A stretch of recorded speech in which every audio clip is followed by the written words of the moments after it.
Control is a new action-adventure game from Remedy, the studio that gave us Alan Wake and Quantum Break. Sadly, the company dropped its rhyming scheme with Control, but I digress. What Remedy didn't drop is the consistency in what it does best: cryptic and enthralling stories. Control is imbued with Remedy's DNA and builds upon the studio's previous games in the best ways possible. Control is a cryptic game. If you've played Alan Wake or any previous Remedy game, you know you're in for some madness happening sooner rather than later. Alan Wake and Quantum Break gave you real-world understanding of where you are and who you are before getting deranged or chaotic. This is not the case with Control. Instead of giving you a soft landing into the mind-boggling psychological narrative, it throws you right into it. You are taking role as Jessie Foden. She is looking for her brother that was taken by the Federal Bureau of Control, and that's literally it. There's nothing more than that premise before the game starts falling down a rabbit hole of metaphors. The first hours of Control feel like you're watching a 2-hour-long trailer of Death Stranding. It's gorgeous, amazingly well scripted, and you have a sense you're getting somewhere but also feel lost at the same time. As you progress through the FBC,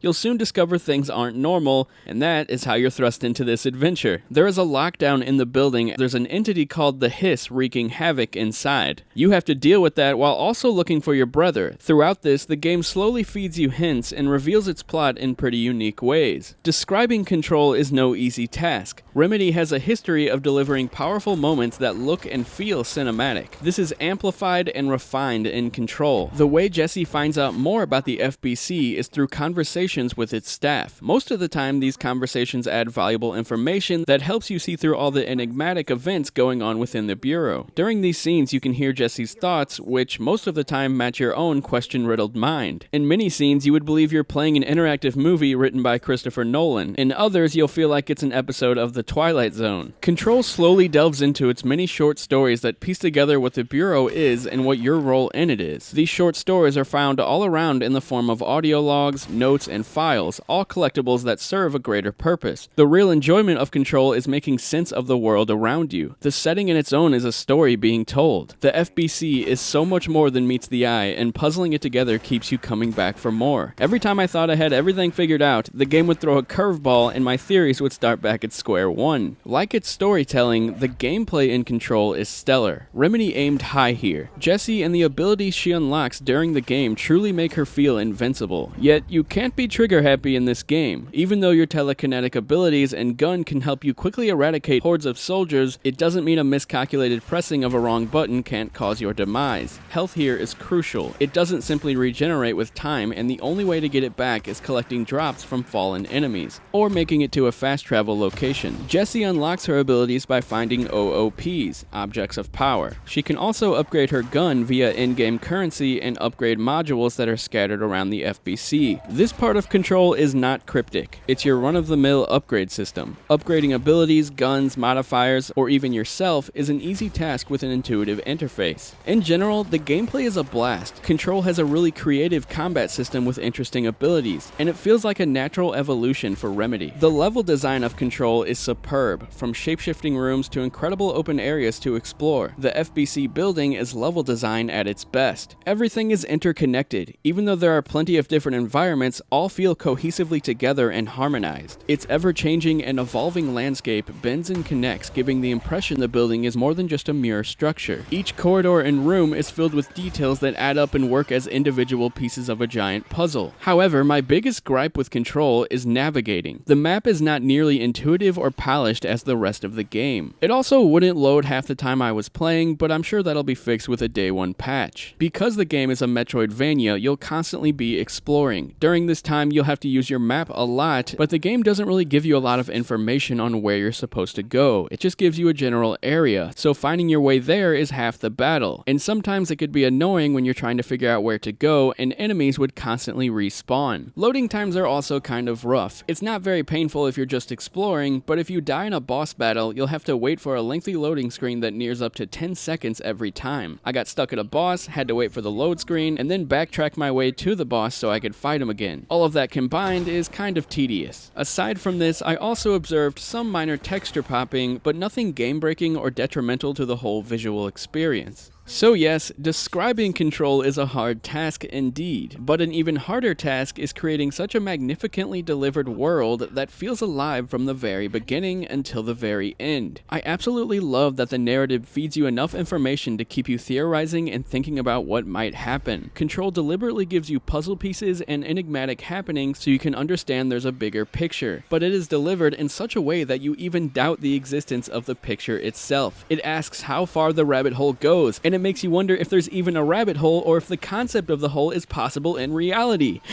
I find the only way to describe this game is saying that Control is cathartic and brilliantly mind-bending, as well as trippy as hell, but fun to play. Thanks a lot for watching, guys. Be sure to hit that subscribe button if you're interested, and maybe even that notifications bell if you're feeling generous. I'll talk to you guys later.